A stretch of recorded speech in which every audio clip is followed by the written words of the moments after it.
Maagang-maaga pa lamang, umaalingaw-ngaw na sa loob na maliit, ngunit maaliwalas na bahay ni na Clarice, ang tunog ng kutsarang kumakalensing sa plato. Amoy na amoy din ang nilulutong sinangag na may halong bawang at itlog.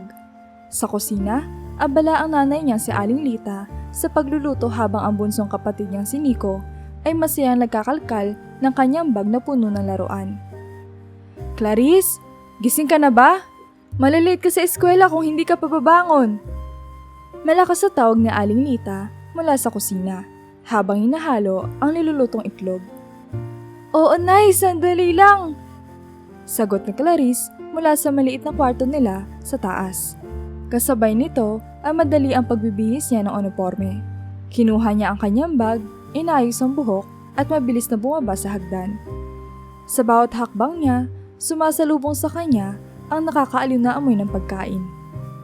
"Nay, ang bango naman ng luto mo.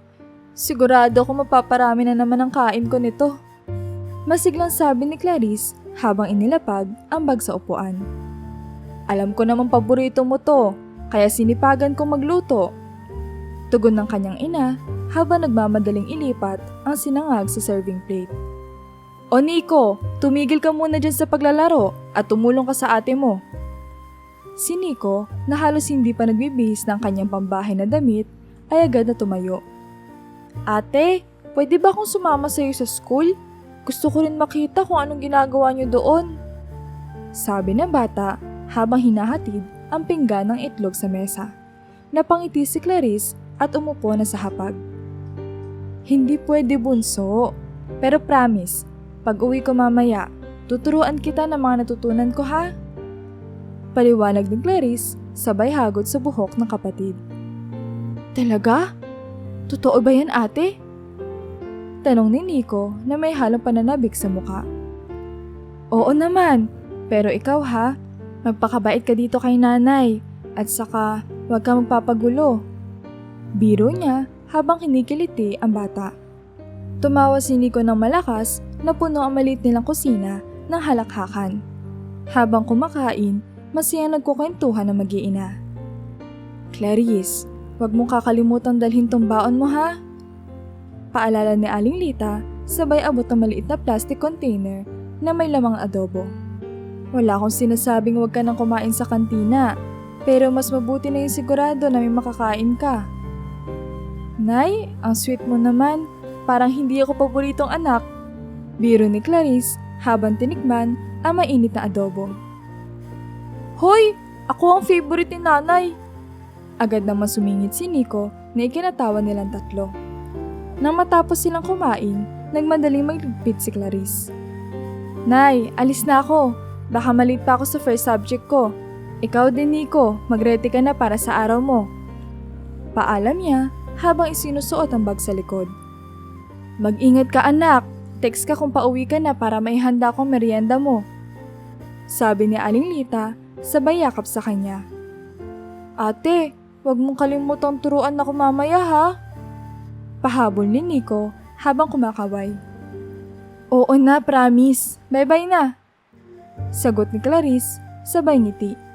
Paglabas niya ng bahay, ramdam niya ang init ng araw at ang saya sa puso niya. Walang kapantay, ang saya ng umaga nilang puno ng pagmamahalan at tawanan.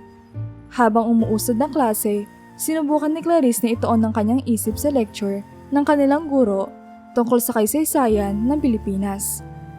Karaniwan niyang paboritong asignatura ito, pero ngayong araw, tila hindi niya marinig na maayos ang mga salita ng guro. Ang kanyang atensyon ay palagi nawawala sa bawat tunog ng paglipat ng pahina, pagkalansing ng upuan o pagkaluskos ng hangin sa labas. Sa kabila ng kanyang tahimik na panlabas na anyo, sa loob niya ay may bumabagabag. Hindi niya maipaliwanag ang bigat sa kanyang dibdib. Isang hindi mawaring ngunit matalim na pakiramdam na tila may mali. Pilit niya itong itinataboy sa kanyang isipan. Ngunit parang alon itong bumabalik. Mas malakas sa bawat pagkakataon. "Clarice!" Bulong ng seatmate niya si Mara. Sabay tapik sa braso niya. "Okay ka lang? Parang ang tahimik mo ngayon." Nagulat si Clarice sa tanong. Tumingin siya kay Mara, pilit na ngumiti. Oo, okay lang ako. Siguro pagod lang, medyo maaga ako nagising kanina eh. Sabi niya, kahit alam niya hindi iyon ang totoo. Ayaw niya magpaliwanag ng bagay na siya mismo ay hindi maintindihan. Sigurado ka? Parang ang lungkot mo. Sabing muli ni Mara na may halong pag-aalala sa kanyang boses. Tumango lang si Clarice. Ngunit sa loob niya, nagtataka rin siya. Wala naman talagang rason para malungkot siya. Masaya ang umaga niya kasama ang pamilya. Masaya nilang pinagsaluhan ang agahan at nakatawang nagpaalam si Nico sa kanya. Ngunit bakit parang may bumubulong sa kanyang isip na may mali? Nagring ang kanyang cellphone sa bulsa. Isang tunog na agad nagdala ng tensyon sa kanyang katawan. Bawal ang telepono sa klase, kaya mabilis na kinuha iyon upang patayin ang tunog. Nang tingnan niya ang screen, isang hindi pamilyar na numero ang nakasulat. Saglit siyang natigilan, tila may malamig na hangin na dumaan sa paligid niya. Sino kaya to? Tanong niya sa sarili. Nais na sagutin ito pero naalala niya nasa klase siya. Hindi niya pinansin ang tawag at ibinalik ang cellphone sa bulsa. Ngunit hindi na niyang magawang muling mag-focus. Muling tumunog ang cellphone niya pagkatapos ng ilang minuto. Pareho pa rin ang numero. Napalunok siya. At sa pagkakataong ito, tila may kung anong bumubulong sa kanya na sagutin ito. Ngunit bago niya magawa, pinigilan siya ng isang bagay. Takot. Takot sa kung ano man ang maaaring naroon sa kabilang linya. Clarice, cellphone mo ba yan? Nakakailang ring na. Bulong ni Mara, halatang naiirita na sa tunog. Baka importante, lumabas ka muna saglit. Napilitan siyang tumango. Tumayo siya at humingi ng paumanhin sa guro, dahilan na kailangan niya pumunta sa banyo.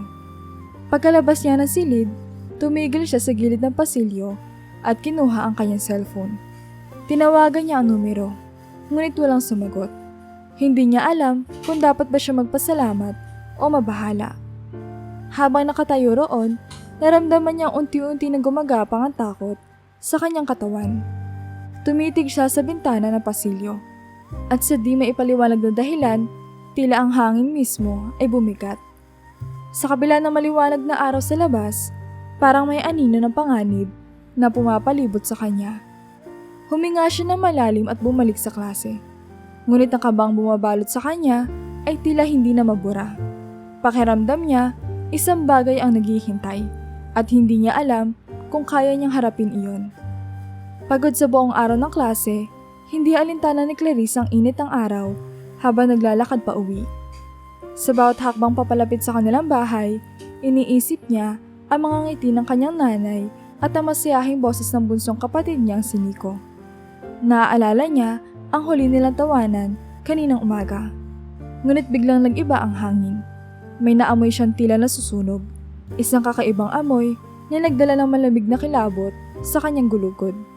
Pabilis ang tibok ng kanyang puso habang tinititigan ang makapal na usok na tumataas sa di kalayuan. Hindi ito pwedeng galing sa amin. Mahina niyang bulong, pilit pinipigilan ang nanginginig ng mga kamay. Pinakawalan niya ang takot. Ngunit habang papalapit, tumitindi ang kaba sa kanyang dibdib. Pagsapit niya sa kanto malapit sa kanilang bahay, tumambad sa kanya ang eksenang parang isang bangungot. Nasusunog ang kanilang bahay. Malaki ang apoy.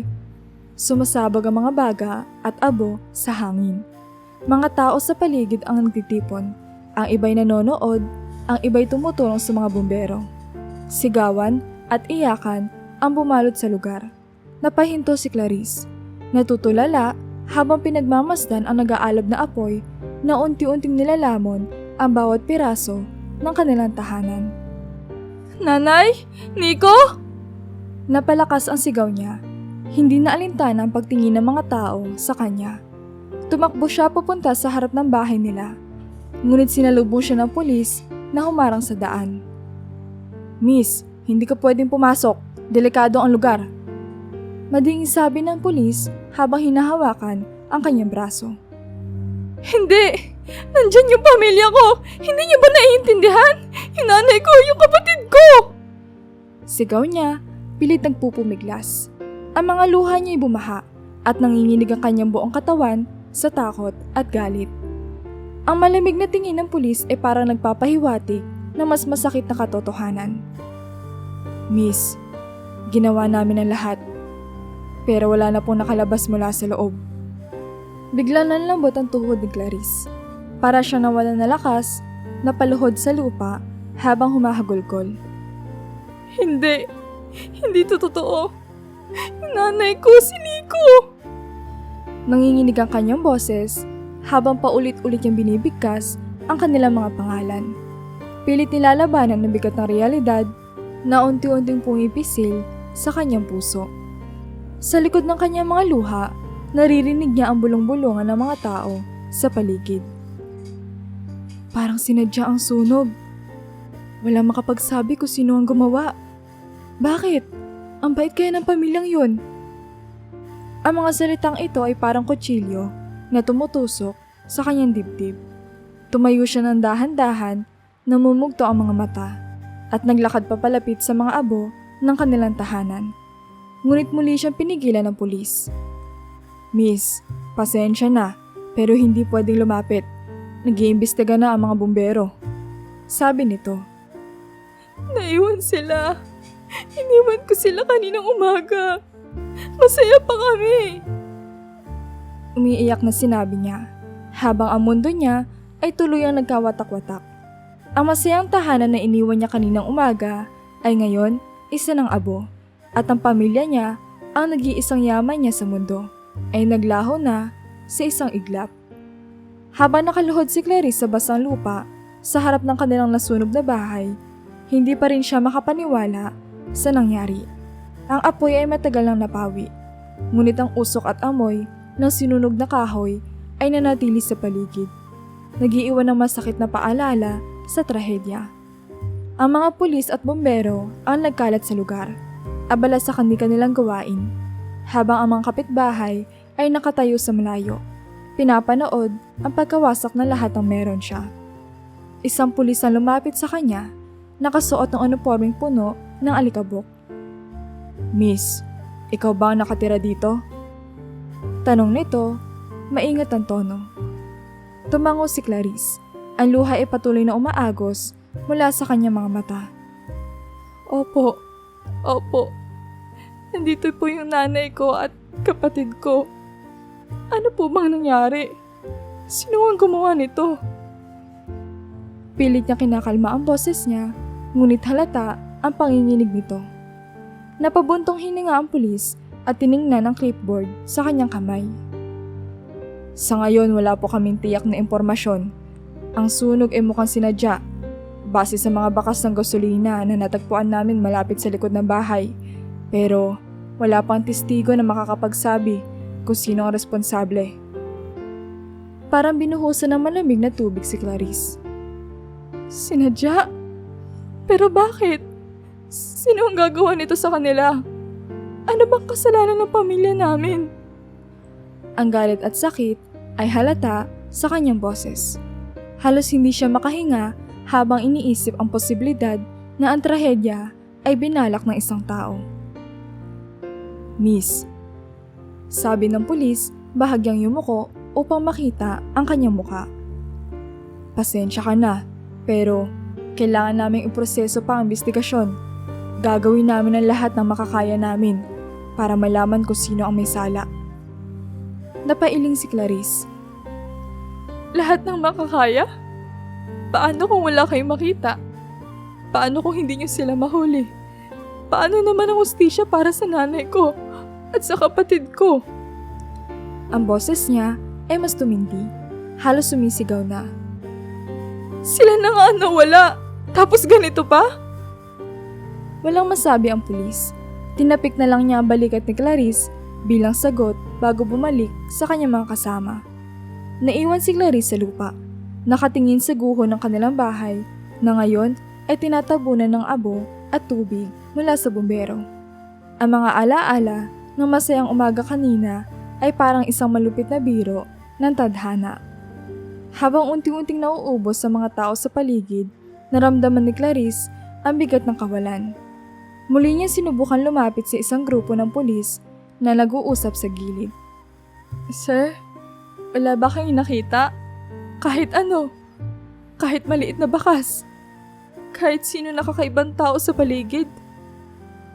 Tumingin sa kanya ang isa sa mga opisyal.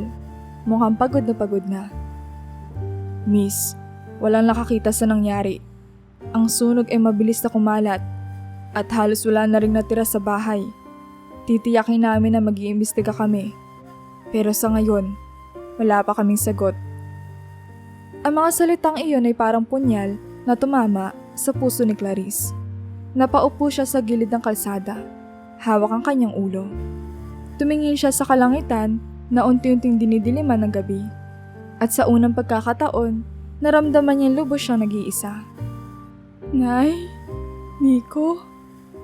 Mahinang sambit niya, halos pabulong, habang ang luha ay muling bumagsak sa kanyang mga pisngi. Sa likod ng kanyang isipan, alam niyang walang simpleng sagot sa trahedyang ito. Ngunit sa puso niya, isang apoy ang unti-unting nagbubunga ng determinasyon. Hindi niya papayagang matapos ang lahat ng ganito lang. Kinabukasan, kahit nanginginig pa ang katawan mula sa sakit ng nangyari, hindi nagpatinag si Clarice. Alam niyang hindi siya mapapanatag hanggat hindi niya nalalaman ang katotohanan. Nagsimula siya sa kanilang komunidad. Tinungo ang bawat pinto, kinatok ang bawat kapitbahay at humingi ng tulong. Unang pumunta si Clarice kay Manang Esther, ang matandang kapitbahay na madalas gising hanggang 10 oras ng gabi dahil sa panonood ng mga drama sa telebisyon. Manang Esther, mawalang galang na po, pero baka po may narinig o nakita kayo kagabi bago mangyari yung sunog sa bahay namin. Tanong niya habang pilit na tinatago ang panginginig ng kanyang boses. Napabuntong hininga si Manang Esther. Pasensya ka na, iha. Kagabi kasi maaga ako natulog. Napagod na rin ako sa panonood. Nagising lang ako nung may sigawan na sa labas. Pero malaki na yung apoy noon. Umiling ang matanda, baka sa muka ang lungkot. Kung alam ko lang, sana nakapagbantay ako na maayos. Napaupo si Clarice sa maliit na bangko sa harap ng bahay ni Manang Esther. Salamat po, Manang Esther. Mahinang sabi niya. Ramdam niya ang bigat sa dibdib pero hindi siya sumuko. Tinungo naman niya ang tindahan ni Aling Bebang, ang kanilang tsismosa, ngunit lagi maalam na kapitbahay. Pagpasok pa lang niya sa tindahan, sinalubong siya nito. Nako Clarice, pasensya ka na sa nangyari sa inyo. Napakabigat ng balitang iyon. Bungad ni Aling Bebang habang nag-aayos ng mga paninda. Salamat po Aling Bebang. Pero baka po may napansin kayong kakaibang tao o kotse na dumaan dito kagabi. Kahit ano pong detalye, malaking tulong na. Umiling si Aling Bebang. Kagabi? Wala naman akong nakita. Ang tahimik pa nga eh. Parang walang kahit anong kakaiba. Nang sumiglap ang sunog, saka lang nagising ang mga tao dito. Pero kung totoo lang, parang hindi normal ang nangyari. Ang bilis kumalat ng apoy. Parang sinadya. Bigla niya natigilan ang sinasabi at tumingin kay Clarice. Sinadya? Ano pong ibig niyong sabihin? Tanong ni Clarice, halos maputo lang hininga sa kaba. Nako, hindi ko alam iha. Nagbibiro lang ako. Mabilis na bawi ni Aling Bebang. Pasensya ka na, baka iniisip ko lang masyado. Alam ni Clarice na may malalim na iniisip si Aling Bebang. Ngunit hindi niya ito pinilit. Nagpasalamat na lang siya at nagpaalam. Isang sagot kahit isang piraso lang ng impormasyon. Iyon ang hinahanap niya. Lumapit siya sa iba pang mga kapitbahay, kay Mang Ramon, ang driver na lagi nasa labas ng bahay nila, ngunit wala itong napansin. Kinausap niya mga tambay sa kanto, ngunit wala ring makapagbigay ng sagot. Ang lahat ng kanilang sagot ay pare-pareho. Tahimik daw ang gabi. Hanggang sa biglang sumiklab ang apoy. Sa huli, bumalik si Clarice sa tapat ng nasunog nilang bahay. Ang mga labi nito ay malamig na ngayon at natabunan na ng abo. Bakit parang lahat sila walang nakakita? Walang narinig. Ang ingay ng sunog pero lahat sila tulog. Bulong niya sa sarili habang nanginginig ang kanyang mga kamay. Tumayo siya sa harap ng pinto ng bahay na ngayon ay abo na lamang. Hindi ko matatanggap na wala akong makukuhang sagot. Anya habang pinipigil ang pagbagsak ng mga luha. Ngunit kahit anong tanong niya, tila ang lahat ay nakatingin sa kanya na may simpatya ngunit walang maibigay na kasagutan.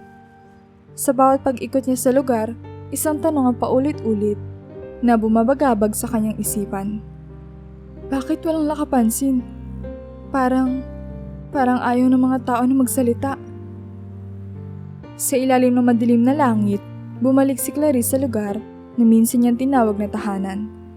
Ang bahay na dati ay puno ng ingay ng halakhak at halimuyak ng lutuin ng kanyang ina ay ngayon isa na lamang tambak na abo at nabubulok na kahoy.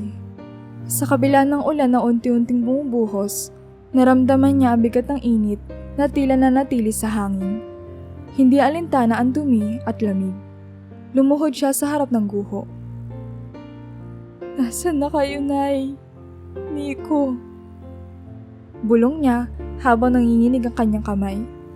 Nag-umpisa siyang maghalongkat ng natira.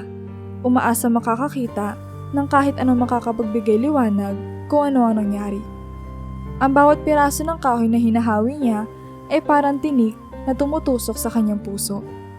Ilang beses niya nakita ang mga bagay na nagpapaalala ng kanyang sakit. Isang bahagi ng pinto ng kanilang maliit na kwarto, ang sunog na bintana sa kusina kung saan sila madalas magkwentuhan habang kumakain ng almusal, at ang basag na frame ng litrato nilang pamilya. Bigla niya natanaw ang isang bahagi ng lupa na tila may nakabaong kahon. Agad niyang hinukay ito gamit ang mga kamay. Hindi alintana ang mga gasgas at sugat na unti-unting lumilitaw sa kanyang balat. Sa wakas, nahukay niya ang isang lumang kahon. Ang kahon na ginagamit ng kanyang ina para sa mahahalagang dokumento at gamit. Pagbukas niya rito, bigla siya nakaramdam ng paninikip ng dibdib. Walang laman ang kahon. Ni isang dokumento o gamit na dapat ay naroon ay wala. Alam niya doon nakalagay ang titulo ng bahay nila, ang natitirang ipon ng kanyang ina at maging ang mahahalagang resibo at papel na kailangan nila sa araw-araw. Bakit walang laman to? Sino ang kumuha?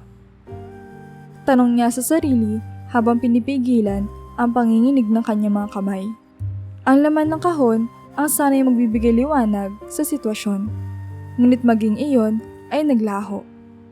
Nagpatuloy siya maghanap sa mga naiwang bahagi ng kanilang bahay. Pinuntahan niya ang kwarto ni Nico, ngunit halos wala nang natira sa mga laruan at gamit nito. Tila maingat na kinuha bago pa man mangyari ang sunog. Bumalik siya sa kusina, sa lugar kung saan madalas sila magtipon-tipon. Ngunit kahit isang palatandaan ay wala siyang nakita. Unti-unting bumalot ang pakiramdam ng kawalan sa kanya. Napaupo siya sa gitna ng guho, habang ang ulan ay nagsimula ng bumuhos ng mas malakas. Kasabay ng ulan ang pagtulo ng kanyang luha, na parang hindi na niya kayang pigilan pa. Nasaan na kayo, Nay? Bunso, ano nangyari sa atin? Bakit ni isa sa mga tanong ko, wala akong makuhang sagot? Bulong niya. Ang boses ay tila naglaho sa ulan. Sa kabila ng lahat, isang bagay ang malinaw kay Clarice. Ang sunog na ito ay hindi simpleng aksidente. Hindi niya maipaliwanag, ngunit nararamdaman niyang may isang taong responsable. Ngunit sino? At bakit? Sa dami ng tanong na tumatakbo sa kanyang isipan, wala siyang ni isang sagot na mahawakan. Ang kawalan ng sagot ang lalong nagdudulot sa kanya ng mas matinding sakit. Ngunit kahit wala siyang mapanghawakan sa ngayon, alam niyang hindi siya titigil. Hindi matatapos ang paghahanap niya ng hustisya para sa kanyang pamilya. Habang nakaupo siya sa guho ng kanilang bahay, isang malalim na panata ang binitawan niya sa sarili. Hahanap ako ng sagot. Hahanap ako ng hustisya. Kahit gaano kahirap. Maaga pa lang ay nakaupo na si Clarice sa isang lumang bangkito sa labas ng barong-barong ng kanyang tita Dora. Ang liwanag ng araw ay pilit sumisilip sa makakapal na ulap. Tila kinukulong din siya sa madilim niyang mundo. Katatapos lamang niya magdala ng tubig mula sa poso. Basang-basa ang kanyang mga kamay habang nakaupo at nakatingin sa kawalan. Clarice! Malakas na sigaw mula sa loob ng bahay ang pumukaw sa kanyang pag-iisip. Ano bang ginagawa mo dyan? Ang daming trabaho sa loob. Ano? Mag-aasta kang prinsesa dito? Akala mo siguro napakaganda ng ginawa mo sa buhay. Napakurap si Clarice at dali-daling tumayo. Bit-bit ang balde ng tubig papasok sa bahay. Hindi niya kailangan sagutin ang kanyang tiyahin. Alam niyang kahit ano pa ang sabihin niya, walang patutunguhan ang usapan. Pagpasok niya, sinalubong siya ng malamig na tingin ni Aling Dora habang hinuhugasan nito ang isang malaking kaldero. Ano ba yung itsura mo? Parang hindi ka nagpapakain dito. Kung hindi kita inampon, saan ka kaya pupulutin? Aba, magpasalamat ka nga. Opo, tita. Pasensya na po. Mahinang sagot ni Clarice habang inilalapag ang balde sa tabi na lababo. Pilit niyang ikinukubli ang sakit sa kanyang boses. Ngunit ang mga salita ng tiyahin ay para matatalim na kutsilyong tumatama sa kanyang puso. Habang nililinis niya ang sahig, narinig niyang nag-uusap-usap ang mga kapitbahay na dumaan sa labas ng bahay. Sayang si Clarice, ang bait-bait, pero kung tratuhin ng tiyahin niya, parang hindi pamilya. Bulong ng isa. Oo nga, balita ko wala na raw talaga siyang ibang mapuntahan. Kawawa naman ang bata. Sagot ng isa pa. Narinig ni Clarice ang bawat salita, ngunit hindi siya umimik. Hinigpitan niya ang hawak sa basahan, pilit nilulunod ang sariling damdamin sa trabahong ginagawa. Matapos ang ilang oras na walang tigil na gawaing bahay, naupo siya sa gilid ng hagdan. Pinunasan ng pawis sa noo. Pumasok si Aling Dora mula sa labas. Dala ang basket ang pinamili, at muling ibinato sa kanya ang masakit nitong tingin. Clarice, siguraduhin mong malinis ang bahay bago maghapunan. Ayoko na makikita ko pang makalat dito. Tapos, ayusin mo rin yung sarili mo. Nakakahiya kang dalhin kahit saan. Sabi nito na matalim. Maghuhugas pa po ako ng mga pinaglutuan, tita. Tapos po magwawalis na rin ako. Sagot ni Clarice, pilit ay nahabaan ang pasensya. Hay nako, kung hindi ka talaga mabait, baka matagal na kitang pinalayas. Kaya magpasalamat ka na lang. At tuluyang pumasok si Aling Dora sa kwarto nito. Iniwang muli si Clarice na mag-isa sa sala. Habang hinuhugasan niya ang mga plato, naramdaman niya ang bigat ng kanyang kalagayan. Minsan, iniisip niya kung may kabuluhan ba ang buhay na ito. Ngunit pilit niyang binubuhay ang kaunting pag-asa na natitira sa kanyang puso. Nay, Nico. Mahinang bulong niya sa sarili, tila tinatawag ang nawalang pamilya na hindi na muling babalik pa. Kung andito lang kayo, siguro mas kaya ko pa. Sa gabing iyon, habang nakahiga sa lumang kutsyon sa gilid ng sala, tumitig siya sa bubong na may butas-butas. Pinagmamasdan ang mga bituin na sumisilip sa dilim. Sa kabila ng lahat, tahimik niya ipinangako sa sarili. Makakaahon din ako. Hindi ganito matatapos ang buhay ko. Naging mabigat ang bawat araw para kay Clarice, sa bahay ng kanyang tiyahin. Mula umaga hanggang gabi, walang tigil ang kanyang mga gawain. Maaga siyang gumigising upang magluto ng almusal, maglinis ng bahay, maglaba, at asikasuhin ang lahat ng hinihingi ni Aling Dora. Pero kahit gaano pa siya kasipag, tila laging may mali sa kanyang ginagawa. Clarice! Ano ba tong nilabahan mo? Ang daming gusot! Akala mo ba, maaayos kang kasambahay kung ganito kang magtrabaho? Galit na sigaw ni Aling Dora isang hapon habang hawak ang isang damit na bahagyang may mantsa. Pasensya na po, tita. Aayusin ko po ulit. Sagot ni Clarice habang pilit na itinatago ang kanyang luha. Ang bawat salita ng kanyang tiyahin ay para matatalas sa kutsilyo na tumatama sa kanyang puso. Pasensya? Lagi ka na lang ganyan. Kung hindi lang kita kinakawawa, matagal na kitang pinalayas dito. dagdag ng tiyahin, sabay hampas ng basang damit sa lababo. Walang nagawa si Clarice kundi magpatuloy sa kanyang gawain. Nang matapos niya labahan ng mga damit, sumakit ang kanyang likod at kamay. Ngunit hindi niya ito alintana. Pagpasok niya sa kusina para simulan ng hapunan, narinig niya ang tiyahin niya nagtatawanan kasama ang ilang bisita sa sala. Alam niyo, itong pamangkin ko, hindi na nga marunong mag-ayos ng sarili. Tamad pa! Pabigat lang sa akin. Narinig niya sabi ni Aling Dora na ikinatawa ng mga bisita. Hindi na napigilan ni Clarice ang luha niya. Habang nagluluto, ramdam niya ang bigat ng kanyang damdamin. Hindi dahil sa trabaho, kundi dahil sa sakit ng mga salitang paulit-ulit na ibinabato sa kanya. Alam niyang ginagawa niya ang lahat ng makakaya niya, pero tila hindi iyon sapat. Matapos ang hapunan, habang nagliligpit ng pinggan, napansin niya may natapon na sabaw sa lamesa. Agad niyang kinuha ang basahan upang punasan ito. Ngunit nahulog ang isang plato at nabasag sa sahig. Clarice! Sigaw ni Aling Dora na agad tumayo mula sa sofa. Lumapit ito sa kanya na may galit na muka.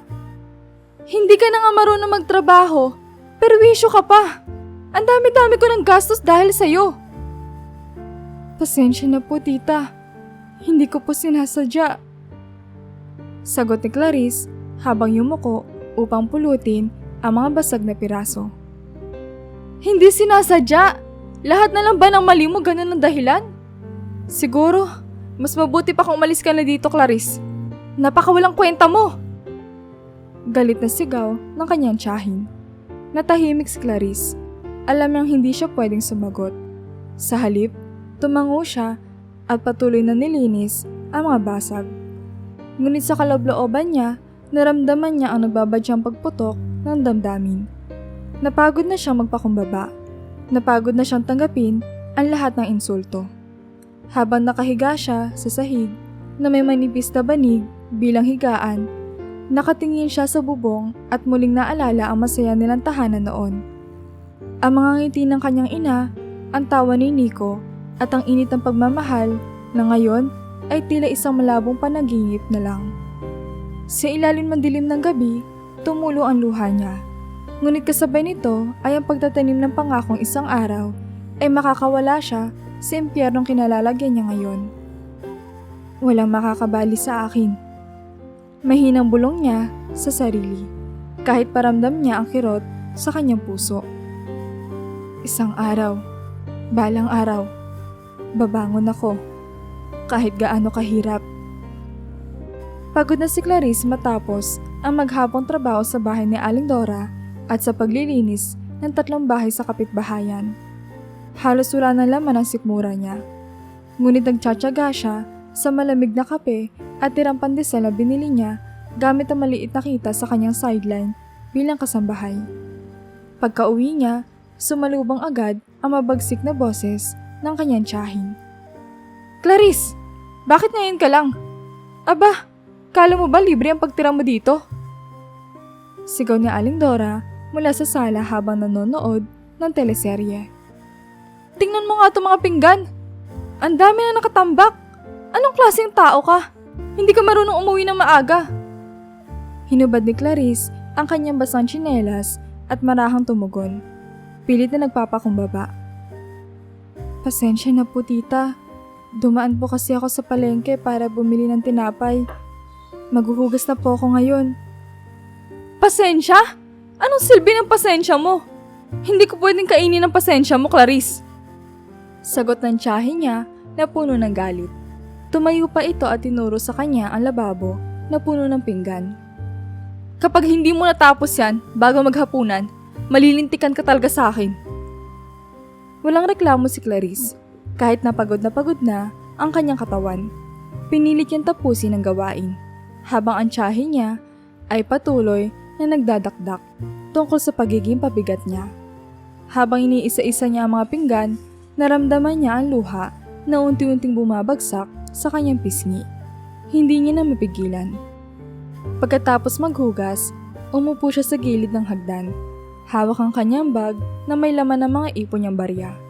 Sa lahat ng kanyang ginagawa, Ito lang ang nagbibigay sa kanya ng lakas ng loob, ang unti-unting pag-ipon niya para makaalis sa impyernong kinalalagyan niya.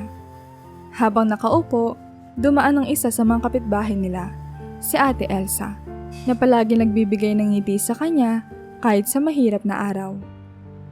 "Clarice, napansin ko parang lagi kang pagod. Okay ka lang ba? Ang payat mo na yata." Tanong nito, halatang nag-aalala. Napailing si Clarice, pilit na pinapakita ang ngiting puno ng pagkukunwari. "Okay lang po, Ate Elsa. Ganito lang talaga siguro ang buhay, pero kaya pa naman."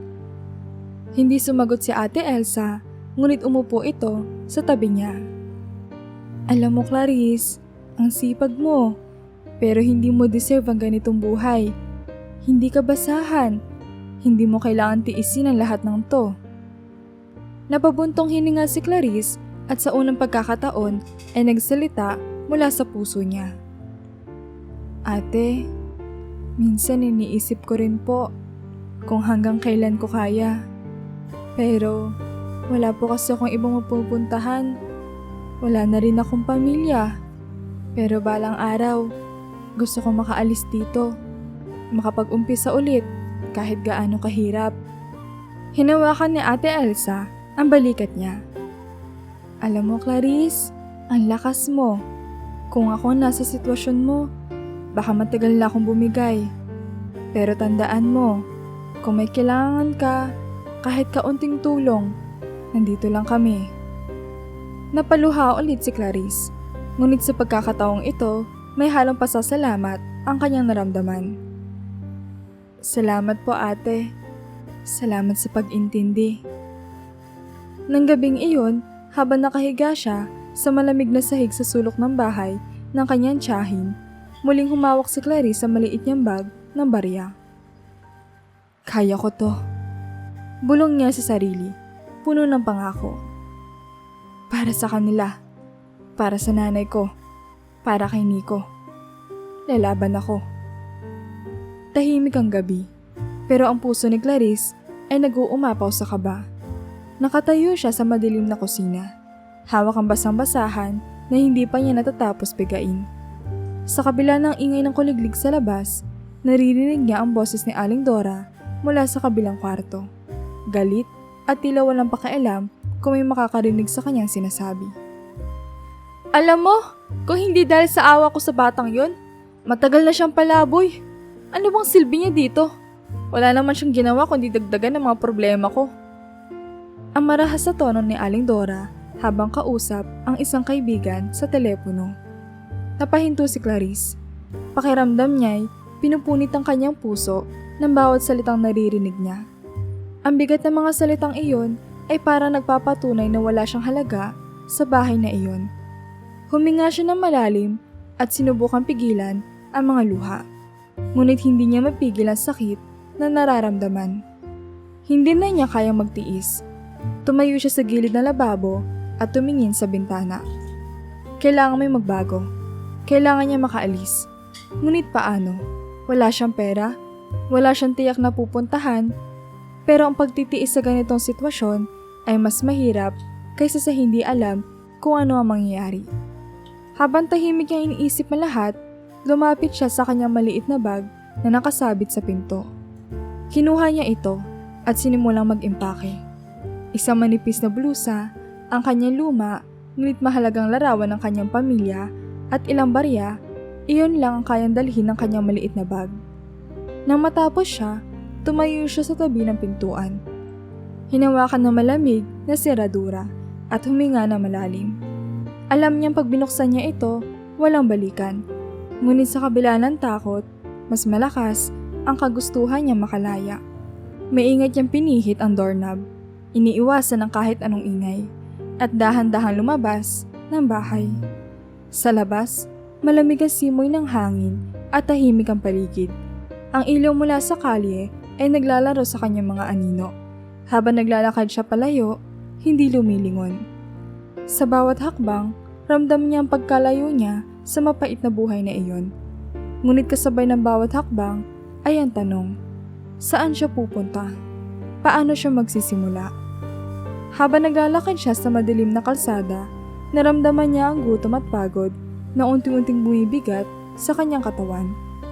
Ang kaba sa dibdib niya ay hindi pa rin nawawala.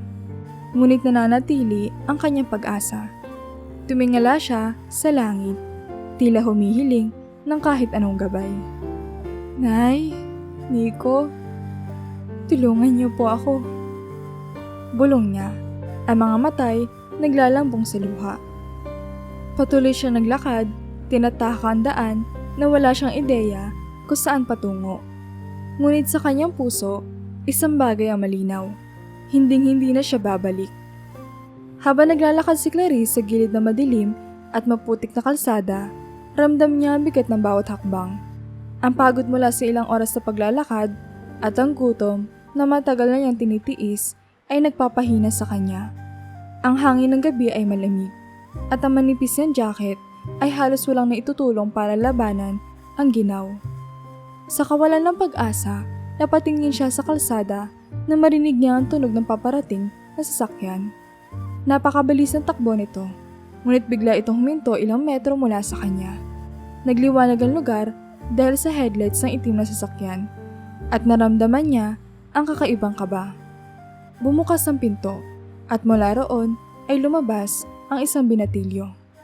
Matangkad ito, may maayos na tindig at mukhang maginoo. Ang kanyang suot na coat at makinis na kutis ay parang sumasalamin ng marangyang pamumuhay. Napako ang tingin ni Clarice sa kanyang muka. Matangos ang ilong, malalim ang mga mata at may kakaibang lambing sa kanyang ekspresyon. Miss, ayos ka lang ba? Tanong ng binatilyo, ang boses ito ay may halong pag-aalala. Mukhang hindi ka dapat naglalakad mag-isa sa ganitong oras. Hindi ka agad nakasagot si Clarice. Napatingin siya sa sarili, sa kanyang gusgusing damit, sa maruming bag na dala niya, at sa mukha niyang siguradong pagod na. Pakiramdam niya ay napakaiba nila ng binata, ngunit hindi niya mapigilan ang sarili na magtiwala sa mabait nitong boses. Oo, naglalakad lang po. Mahina niyang sagot, pilit itinatago ang panginginig ng kanyang boses. Hindi niya alam kung dapat bang magkwento, ngunit ang gutom at hirap ay nagpatalo sa kanyang hiya. Naghahanap po ako ng matutuluyan. Napansin ng binatilyo ang basang sapatos si Clarice at ang maliit niyang bag na halatang punong-puno. Lumapit ito, ngunit hindi masyadong malapit para hindi siya matakot. Wala ka bang kasama? Hindi ligtas dito, lalo na sa ganitong oras. Sabi nito habang hinuhubad ang suot niyang coat. Iniabot niya iyon kay Clarice. Isuot mo to, mukha kang giniginaw. Nagulat si Clarice sa alok, ngunit tinanggap niya iyon ng dahan-dahan. Ramdam niya ang init ng coat, hindi lamang dahil sa lambot ng tela, kundi dahil sa kabutihan ng taong nagbigay nito. Salamat po. Mahina niyang sabi habang pinupunasan ng luha na hindi niya mapigilan tumulo. Ako nga pala si Liam. Pagpapakilala ng binata, lumitaw ang isang maliit na ngiti sa labi nito, sapat para mabawasan ang kaba ni Clarice. Ako pala si Clarice. Sagot niya, iniwas ang tingin dahil sa hiya. Hindi niya maalala kung kailan siya huling tinanong ng pangalan ng isang taong nagpakita ng malasakit. Clarice, huwag kang mag-alala. Kung kailangan mo ng tulong, andito ako. Sabi ni Liam, puno ng kumpiyansa ang boses. Halika, sumakay ka muna. Hindi kita pwedeng iwan dito. Napalunok si Clarice. Sa dami ng hirap na pinagdaanan niya, parang napakahirap magtiwala. Ngunit may kung anong kakaibang pakiramdam ang dala ng binata.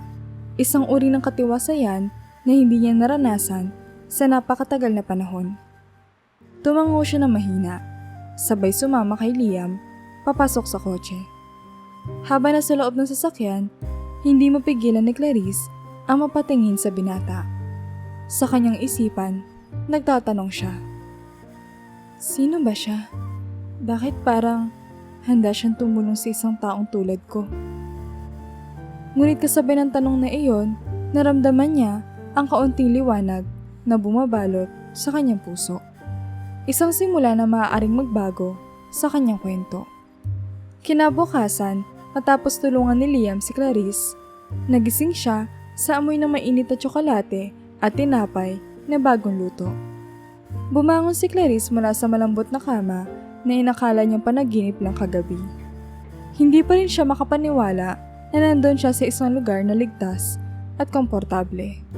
Nang lumabas siya mula sa kwarto, bumungad ang binata abala sa pag-aayos na mesa para sa agahan. "Good morning," bati ni James habang umingiti. Ngumiti si Clarice ng kaunti, ngunit halatang may kaba pa rin sa kanyang kilos. "Salamat po ulit sa pagtulong sa akin kagabi." Hindi niya sigurado kung paano magpapasalamat ng sapat. Umupo sila sa mesa at itinulak ni Liam ang isang tasa ng mainit na tsokolate sa harap niya. "Alam mo, hindi mo kailangang magpasalamat ng paulit-ulit. Mukhang marami kang pinagdaanan. Pero gusto kong malaman mo na ligtas ka rito. Walang masama kung magpahinga ka muna." Tahimik na tumango si Clarice. Hawak ang tasa habang iniisip kung paano siya napunta sa sitwasyong iyon. Ang binatang ito na hindi niya kilala ay biglang naging isang liwanag sa gitna ng kanyang dilim. Ngunit bakit? Bakit siya tinulungan nito? "Liam, bakit mo po ako tinulungan? Hindi mo naman ako kilala." Tanong niya, pilit na iniintindi ang kabutihan ng binata. Nagkibit balikat si James, ngunit seryoso ang kanyang sagot. "Kasi nakita kong kailangan mo ng tulong, Clarice. Alam mo, hindi mo kailangan maging kilala ng isang tao para tulungan ka. Minsan, kailangan lang natin ng kaunting kabutihan para mabuhay sa mundong ito." Napatingin si Clarice sa binata at sa unang pagkakataon, naramdaman niyang hindi siya hinuhusgahan.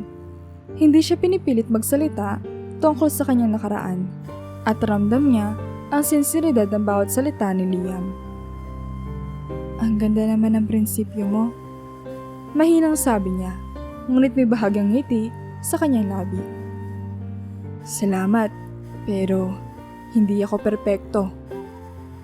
Biro ni Liam, sabay ngiti na nagpasaya sa kanya. "Basta, habang nandito ka, ituring mong bahay mo na rin to. At kung may kailangan ka, huwag ka mahihiya magsabi. Okay ba?" Napangiti ng bahagya si Clarice. Bagamat mabigat pa rin ang kanyang kalooban, ramdam niyang may dahilan kung bakit niya nakilala si Liam. Sa sandaling iyon, nagsimulang bumuo ng tiwala si Clarice sa binatang nagligtas sa kanya mula sa pagkalugmok. Habang patuloy silang nag-uusap, naging mas magaan ang paligid at unti-unting nawala ang bigat na dinadala ni Clarice. Sa kanyang isipan, nagsisimula siyang mangarap muli, isang bagay na matagal niyang kinalimutan. Habang tumatagal ang pananatili ni Clarice sa piling ni Liam, unti-unti niyang nararamdaman ang kagaanan ng buhay na matagal na niyang hindi nararanasan. Isang araw, inimbitahan siya ni Liam na sumama sa kanya sa pagbisita sa isang foundation na sinusuportahan nito. Bagamat alanganin noong una, pumayag din si Clarice sa panghihikayat ng binata. Pagdating nila sa isang maliit ngunit maayos na gusali, bumungad kay Clarice sa masayang sigawan ng mga bata. Ang iba'y naglalaro habang ang ilan ay abala sa kanilang mga gawaing pang-eskwela. Isang volunteer ang lumapit at binati si Liam. "Liam, buti nakarating ka. Laking tuwa ng mga bata kapag nandito ka." Sabi ng volunteer, sabay kaway sa mga bata upang magbigay galang sa bisita. "Salamat, Carla. Lagi kong gustong bumalik dito." Sagot ni Liam, sabay ngiti sa mga bata na masayang lumapit sa kanya. Napatingin si Clarice sa binata. Nakita niya kung paano ngumiti si Liam sa mga bata at kung paano ito kinikilala ng mga tao sa paligid. May kakaibang ningning sa kanyang mga mata habang kinakausap ang mga bata. Naglalakad palapit sa isang batang babae na nagpipinta ng tanawin sa isang lumang papel. Ang ganda ng gawa mo, Ellie. Puri ni Liam habang pinapanood ang bata nagpinta. Salamat po, Kuya James. Gusto ko pong maging artist balang araw. Masiglang sagot ng bata. Napangiti si Liam. Kaya mo yan. Basta huwag kang titigil sa pangarap mo, ha? Habang pinagmamasdan ito ni Clarice, hindi niya maiwasang mapangiti. Naisip niya kung gaano kabuting tao si Liam. Hindi lang dahil tinulungan siya, kundi dahil sa malasakit ito sa mga tao. Napuno ng init ang kanyang puso habang pinagmamasdan ang binata na parang natural sa ganitong klase ng kapaligiran. Clarice. Tawag ni Liam na kinagulat niya. Halika rito. Gusto kong ipakilala ka kay Ellie. Nag-aatubiling lumapit si Clarice, ngunit ngumiti si Ellie sa kanya. Ate, tulungan mo rin po ako magpinta. Masayang yaya ng bata. Bahagyang napatawa si Clarice at tumango. Umupo siya sa tabi ng bata, kinuha ang isang brush at sinimulan siyang tulungan sa paghalo ng mga kulay. Habang nagkukulayan, paminsan-minsan siyang sumusulyap kay Liam, na abala naman sa pag-aasikaso sa iba pang mga bata. Liam, bakit mo ginagawa to? Bakit mo tinutulungan ng mga batang tulad nila? Tanong ni Clarice na magkalapit sila habang nagpapahinga. Tumingin si Liam sa kanya. Seryoso, ngunit may lambing sa kanyang boses. Kasi alam ko kung ano ang pakiramdam na mawalan ng pag-asa, Clarice. Lumaki akong may lahat ng bagay na kailangan ko. Pero hindi ibig sabihin, masaya na ako. Nakita ko ang halaga ng pagtulong sa iba, lalo na sa mga taong nangangailangan. Hindi mo kailangan maging mayaman para makatulong. Minsan, sapat na yung iparamdam mo sa kanila na hindi sila nag-iisa. Hindi nakasagot si Clarice. Ang bawat salita ni Liam ay tumama sa puso niya. Parang ginising nito ang bahagi ng kanyang sarili na matagal nang nakatulog. Clarice, dagdag ni James. Alam ko mahirap ang pinagdaanan mo, pero gusto ko malaman mo na kaya mo magsimula ulit. Nandito ako para tumulong, pero nasa iyo pa rin ang desisyon kung paano mo babaguhin ang buhay mo. Napatingin si Clarice sa kanya, at sa unang pagkakataon, naramdaman niya may taong naniniwala sa kanya. Unti-unti, napalitan ng pag-asa ang lungkot na bumalot sa kanya na matagal na panahon. Sa simpleng pakikisalamuhan nila sa foundation na iyon, isang bago at maliwanag na daan ang tila bumukas para kay Clarice, at ang binata sa tabi niya ang tila gabay sa daang iyon. Lumipas ang ilang buwan at tila naging mas maliwanag ang bawat araw para kina Clarice at Liam. Sa simula, isang simpleng pagkakaibigan ang namagitan sa kanila. Isang ugnayan na binuo ng pagtitiwala at malasakit. Ngunit habang tumatagal, unti-unting nahulog ang kanilang loob sa isa't isa na parang hindi nila namalayan. Isang hapon, habang pauwi mula sa foundation, tumigil si Liam sa tabi ng isang parke. Napansin ni Clarice ang kakaibang kilos ito. Para may gusto siyang sabihin, ngunit hindi niya alam kung paano sisimulan. Clarice. Simulan ni Liam habang pinapatay ang makina ng kotse. May gusto sana akong itanong. Napatingin si Clarice. Ang mahabang buhok niya'y hinipan ng hangin mula sa bukas na bintana. Ano yun, Liam? Tanong niya, medyo kinakabahan pero curious. Nagbuntong hininga si Liam bago ngumiti ng bahagya. Alam mo, noong una kitang nakita nung gabing yun, hindi ko inakalang magiging ganito tayo kalapit. Sa totoo lang, Clarice, hindi ko rin inaasahan na magiging espesyal ka sa akin. Natigilan si Clarice. Ang puso niya'y tila tumigil din ng ilang sandali. Napatingin siya kay Liam, halatang may gustong itanong, ngunit hindi niya maibuka ang kanyang bibig. Ilang buwan na rin tayong magkasama, at sa bawat araw na dumadaan, lalo kong nararamdaman kung gaano kita pinahahalagahan. Dagdag ni Liam, ngayon ay mas seryoso na ang tingin. Clarice, alam ko mahirap para sa'yo ang magtiwala ulit. Pero gusto kong malaman mo na mahalaga ka sa akin. Hindi lang bilang kaibigan, kundi higit pa roon. Ang mga salitang iyon ay parang musika sa pandinig ni Clarice. Hindi niya alam kung paano sasagot. Para bang lahat ng sakit, lahat ng kirot na naramdaman niya sa nakaraan ay unti-unti naglalaho dahil sa mga sinabi ni Liam. Liam, Mahinang sambit niya. hindi ko alam ang sasabihin ko. Pero gusto kong malaman mo na ikaw rin ang dahilan kung bakit natutunan kong umasa ulit. Sa dami na nangyari sa buhay ko, ikaw ang nagbigay ng dahilan para bumangon ako sa bawat araw. Salamat kasi nandyan ka. Ngumiti si Liam at parang ginhawa ang bumalot sa paligid. Sa unang pagkakataon, nilahad niya ang kanyang kamay kay Clarice at nagulat siya nang abutin ito ng dalaga. Clarice, gusto kitang ipaglaban. Gusto kitang protektahan. At higit sa lahat, gusto kong makasama ka sa pagbuo ng bago nating mga pangarap. Sabi ni Liam habang mahigpit ng hawak sa kamay ng dalaga. Tumango si Clarice at sa kauna-unahang pagkakataon matapos sa mahabang panahon, naramdaman niyang muli ang saya sa kanyang puso. Liam, maraming salamat.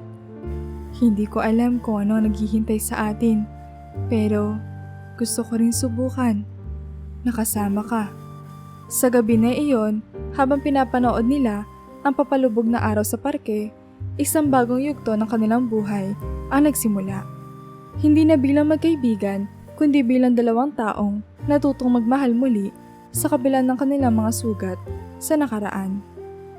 Isang gabi habang si Clarice ay nag-aayos ng mga gamit sa opisina ni Liam, napansin niya ang isang lumang folder na nakalagay sa gilid ng mesa. May kakaiba dito. May logo ng kumpanya ng ama ni Liam na tila pamilyar sa kanya.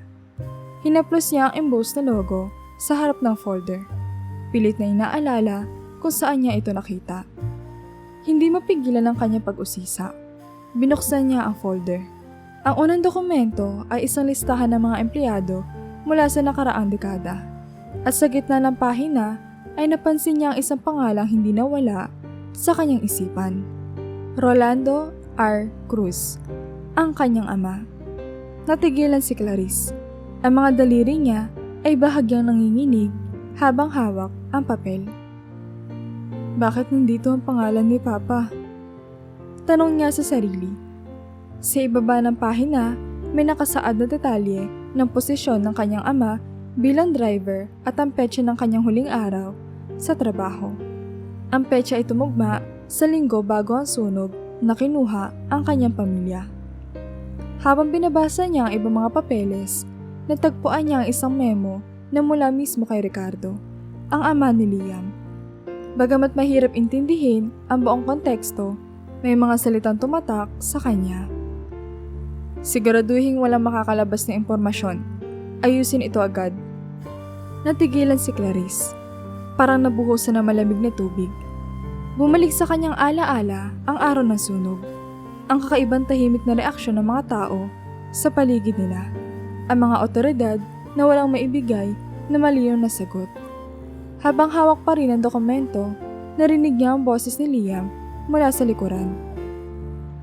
Clarice? Anong ginagawa mo dito? Agad niyang isinara ang folder. Pilit na itinatago ang biglaang kaba sa kanyang muka. Nag-aayos lang ako ng gamit mo. Pasensya na kung may nabulabog ako. Sagot niya, pilit na ngumiti ngunit halatang may halong tensyon. Lumapit si Liam at tinignan ang folder. Oh, ito ba? Luma na tong mga file na to. Galing pa ito sa kumpanya ni Papa noong araw. Tumigil si Liam sandali. Napansin ang kakaibang kilos ni Clarice. May nakita ka ba rito? Hindi makasagot si Clarice. Tumayo siya, umiwas ng tingin, ngunit naramdaman ni Liam ang bigat ng kanyang damdamin. Clarice, okay ka lang ba? Tanong niya, puno ng pag-aalala. Oo, Liam. Pasensya na. Medyo naalala ko lang ang pamilya ko. Mahinang tugon niya. Napatingin siya sa dokumento na tila isang palaisipan na kailangan masagot. Habang umalis si Liam para kumuha ng tubig, tahimik na tumitig si Clarice sa folder. Ramdam niyang may malalim na koneksyon ang kumpanya ni Ricardo sa trahedya ng kanyang buhay. Ngunit paano niya haharapin ang posibilidad na ang pamilya ni Liam ang responsable sa pagkawala ng kanya? Sa gabing iyon, hindi siya nakatulog. Puno ng tanong sa kanyang isipan, habang pilit niyang inaalala ang mga detalye ng araw na tuluyang nawala ang kanyang pamilya. Kinabukasan, hindi mapigilan ni Clarice ang magtanong-tanong tungkol sa kumpanya ni Ricardo. Pilit niyang pinagsama-sama ang mga piraso ng impormasyon na kuha niya mula sa lumang dokumento. Pinuntahan niya ang isang lugar kung saan maraming dating empleyado ng kumpanya ang nagtitipon. Isang maliit na karinderyang malapit sa industrial area ng lungsod. Habang kumakain, nakipag-usap siya sa isang matandang lalaki na mukhang kilala ang kumpanya ni Ricardo. Manong, dati po ba kayo nagtatrabaho sa kumpanya ng mga Montenegro? Tanong niya na may halong kaba. Tumango ang lalaki. Oo, iha. Mahaba-haba rin ang panahong inilagi ko roon. Bakit mo na itanong? Nagkabit-balikat si Clarice. Pilit na hindi nagpapahalata. May kilala po kasi ako nagtatrabaho roon dati.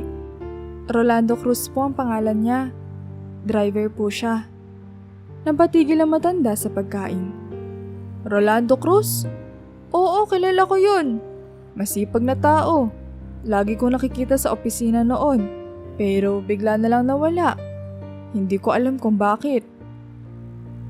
Lumipat po ba siya ng trabaho? Tanong ni Clarice, pilit na itinatago ang kanyang emosyon. Ang narinig ko, parang may nalaman daw siya tungkol sa mga transaksyon ng kumpanya. Hindi malinaw pero parang gusto niya mag-resign at magsumbong. Simula noon, hindi na siya nakita ulit. Nanlamig si Clarice. Ramdam niyang lumalapit na siya sa isang masakit na katotohanan. Ngunit hindi niya alam kung paano niya ito haharapin. Mahal na mahal ni Rolando ang pamilya niya. Patuloy na matanda. Lagi niyang sinasabi na ginagawa niya ang lahat para sa kanila. Pero minsan, ang sobrang katapatan ay nagdadala rin ng gulo. Tumitig ang matanda sa kawalan. Tila inaalala ang isang bagay na gusto niyang kalimutan. Nagpasalamat si Clarice at nagpaalam. Habang naglalakad siya pa uwi, bumalik sa kanyang isipan ang mga detalye ng usapan. Ang biglaang pagkawala ng kanyang ama, ang misteryosong sunog, at ang pahayag na matanda tungkol sa mga transaksyon ng kumpanya. Habang naglalakad, binuksan niya ang kanyang cellphone at muling tinignan ang folder na kinuna niya ng litrato ng lingid sa kaalaman ni Liam. Muli niyang binasa ang memo na isinulat ni Ricardo. Ang mga salitang ito ay nagbigay sa kanya ng mas malakas na hinala. Ang ama ni Liam ay maaaring responsable sa pagkamatay ng kanyang pamilya. Sa puntong iyon, halos sumabog ang puso niya sa sakit at galit. Paano kung ang pamilya ni Liam, ang taong pinakamahalaga sa kanya ngayon, ay ang mismong pumatay sa pamilya niya noon? Halos hindi niya maproseso ang nalaman. Ngunit alam niyang kailangan niyang harapin ang katotohanan, kahit masakit. Ngunit paano niya sasabihin ito kay Liam? Kinagabihan, hindi mapakali si Clarice habang hawak ang kanyang cellphone. Iniisip kung paano sasabihin kay Liam ang nalaman niya. Ang mga ebidensyang hawak niya, ang memo, ang kwento ng matandang empleyado at ang mga alaala ng kanyang ama ay tila bumibigat sa kanyang puso. Alam niyang oras na para harapin si Liam kahit masakit. Nasa sala si Liam, abala sa pagbabasa ng isang libro nang marahan siyang lumapit. Liam, pwede ba kita makausap? Mahinang sabi ni Clarice, halatang nag-aalangan. Napatingin si Liam sa kanya at agad na naramdaman ang bigat sa boses niya. Oo naman, Clarice. Anong problema? Tanong niya habang inilalapag ang hawak niyang libro. Umupo si Clarice sa tapat niya. Pinipigil ang panginginig ng kanyang mga kamay. Liam, may nalaman ako tungkol sa pamilya ko at sa pamilya mo. Nanatiling tahimik si Liam, hinihintay ang susunod niyang sasabihin. Liam, natagpuan ko ang pangalan ng tatay ko sa mga lumang dokumento ng kumpanya ng papa mo. Driver pala siya dati sa kumpanya ng papa mo. Simulan ni Clarice, ang boses niya'y nanginginig. At ngayon, sa isang dating empleyado, sabi niya, may nalaman daw si papa tungkol sa mga iligal na gawain ng kumpanya ng papa mo. Gusto niya magsumbong pero bago niya magawa yun, nawala siya. Tapos, nangyari ang sunog. Napatigil si Clarice, hindi mapigilang umiyak. Liam, hindi ko alam kung paano sasabihin to pero sa lahat ng ebidensya at kwento na nakalap ko, mukhang ang papa mo ang dahilan kung bakit nawala ang pamilya ko. Nanlaki ang mga mata ni Liam. Clarice, hindi. Hindi gagawin yun ni papa. Oo, may mga bagay siyang hindi ko nauunawaan sa negosyo niya. Pero, pumatay ng tao? Hindi ko matatanggap yan.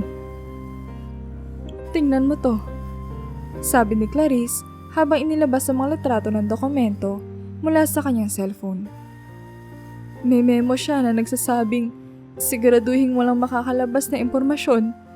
Tapos, yung pagkawala ng tatay ko at ang sunog. Liam, konektado lahat. Napabuntong hininga si Liam at tumayo, halatang hindi makapaniwala. Clarice, mahal kita, pero ang sinasabi mo ay napakahirap tanggapin. Siya ang papa ko. Paano ko haharapin to? Tumayo rin si Clarice, pilit na pinipigil ang sarili na umiyak pa. Liam, hindi ko sinasabing ikaw ang may kasalanan. Pero kailangan ko malaman ang katotohanan. Kailangan ko malaman kung paano nawala ang pamilya ko. Kahit masakit, kung hindi mo kayang harapin to, aalis na lang ako. Natigilan si Liam. Nakita niya ang sakit at determinasyon sa mga mata ni Clarice. Alam niyang totoo ang nararamdaman nito. Huminga siya ng malalim at hinawakan ang kamay niya. Clarice, hindi kita pababayaan. Kung totoo ang mga hinala mo, ako mismo ang hahanap ng sagot. Kahit pa ang ibig sabihin nito ay harapin ko ang sarili kong ama. Nagulat si Clarice sa sinabi ni Liam. Gagawin mo yun? Tanong niya, halos hindi makapaniwala. Tumango si Liam, mahigpit ang hawak sa kamay niya. Oo, mahal kita Clarice. At kung may kinalaman si Papa sa pagkamatay ng pamilya mo, mananagot siya. Kahit gaano kasakit para sa akin. Sa gabing iyon, nagsimula sila magplano kung paano haharapin si Ricardo at hanapin ang buong katotohanan. Alam nilang mahirap ang kanilang haharapin, ngunit buong ang loob ni Liam na gawin ang tama, kahit pa ito'y laban sa sariling dugo.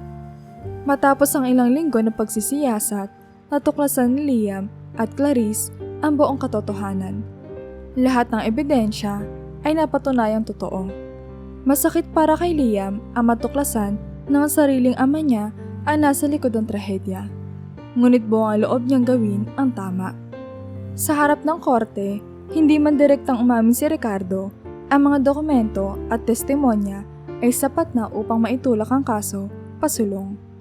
Habang nagaganap ang proseso, tumayo si Liam sa tabi ni Clarice. Kahit na nararamdaman niyang unti-unti ring bumabagsak ang pader na bumubuo sa kanyang buhay.